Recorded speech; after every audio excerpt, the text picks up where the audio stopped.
کیا استحاضہ کا خون رک جانے کی صورت میں غسل فرض ہوتا ہے؟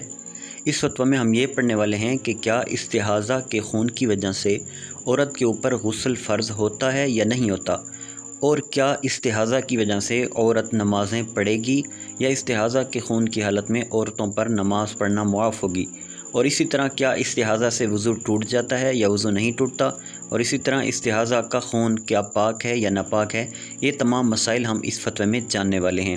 فتویٰ سٹارٹ کرنے سے پہلے تمام دوستوں سے گزارش ہے، اگر ہمارے فیس بک پیج کو فالو نہیں کیا تو اسے ضرور فالو فرمائیں، ویڈیو کو لائک اور ثواب کی نیت سے شیئر کریں، چینل کو بھی سبسکرائب فرمائیں۔ چلیے اب ہم اپنا فتویٰ سٹارٹ کرتے ہیں۔ سوال: کیا فرماتے ہیں علماء کرام اس مسئلے کے بارے میں کہ کیا استحاضہ کا خون رک جانے کی صورت میں غسل کرنا ضروری ہے؟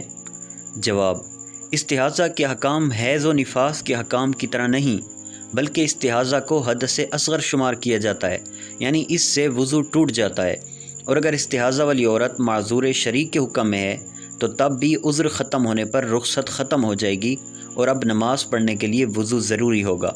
لیکن استحاضہ چونکہ غسل کو لازم نہیں کرتا، اس لیے غسل کرنا ضروری نہیں۔ البتہ کوئی غسل ٹھنڈ یا بو یا پسینہ دور کرنے کے لیے غسل کرنا چاہے تو کوئی ممانعت نہیں، بلکہ اس موقع پر فقہاء نے غسل کرنا مستحب لکھا ہے۔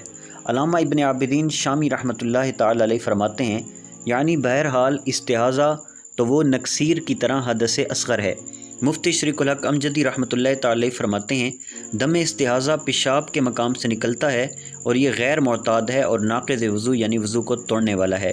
جن کے لیے غسل کرنا مستحب ہے ان کا بیان کرتے ہوئے صاحب در مختار شیخ علاؤالدین محمد بن علی الحسکفی رحمۃ اللہ تعالی علیہ فرماتے ہیں، یعنی مستحاضہ جس کا خون رک گیا اس کے لیے بھی غسل کرنا مستحب ہے۔